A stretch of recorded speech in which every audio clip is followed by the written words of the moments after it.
வேளாண்மை கல்லூரியிலிருந்து வரோம். அதாவது என்னன்னா நான் 4ஆம் ஆண்டு படிக்கக்கூடிய மாணவர்களே, அதாவது வேளாண் பயிற்சி அனுபவம்னு சொல்லிட்டு லாஸ்ட் ஃபைனல் இயர்ல போடுவாங்க.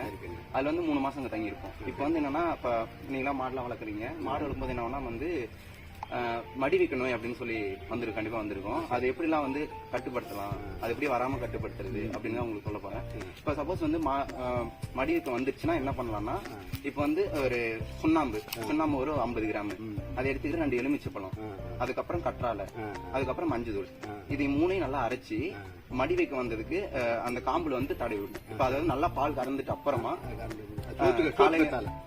சோற்று கற்றாழை அதெல்லாம் நல்லா ஒரு கூழ்ம மாதிரி எடுத்துக்கிட்டு அது மடியில வந்து அப்ளை பண்ணும். எப்ப பண்ணா பால் கறந்துட்டு உடனே காலையிலயும் சாயந்தரம் ஒரு 5 நாளைக்கு ஒரு 10 டைம் வந்து கொடுத்தீங்கன்னா அந்த மடிவுக்கு வந்து குறையும். அது எப்படி வருதுன்னு பாத்தீங்கன்னா, இப்ப வந்து மாடு சாணம் அங்கேயே போட்டுருவோம், மாட்டு கோமியம் அங்கேயே ஊத்திரும். ஊத்தும் போது இந்த மாதிரி படுக்கும்போது என்ன ஆகும்னா வந்து பால் கறந்து ஒரு 1/2 மணி நேரம் வந்து அந்த காம்பு துவாரம் வந்து திறந்தே இருக்கும். அப்ப அந்த நுண்ணுயிர்கள்லாம் வந்து அந்த காம்பு துவாரம் வழியா போகும்போது மடிவுக்கு வரும். அது எப்படி கட்டுப்படுத்தலாம்னா, நீங்க வந்து அடிக்கடிக்க கிளீனா வச்சுக்கணும், சுத்தமா வச்சுக்கணும். சுத்தமா வைக்கும் போது அது வராது, மேக்சிமம் வராது. அது மட்டும் இல்லாம நீங்க வந்து கை ஒழுங்கா கழுவாம எங்கேயோ போய் வேலை செஞ்சிருப்பீங்க, அப்படியே போய் பால் கறப்பீங்க. அதனால கையெல்லாம் நல்லா கழுவிட்டு பால் கறக்கும் போது இந்த மடி வைக்கிறத வந்து நல்லா முடிஞ்ச அளவு கண்ட்ரோல் பண்ணி நாங்க செஞ்சது வந்து இதாங்க. நல்லா அரைச்சி எடுத்துக்கிட்டு நல்லா அங்கேயே எடுத்துட்டு வந்துட்டோம். வந்து அந்த இது இருக்கான்னு சொல்லிட்டு நம்ம இந்த மாதிரி தடும் போது மடி வைக்கிறத வந்து கண்ட்ரோல் பண்ணணும்.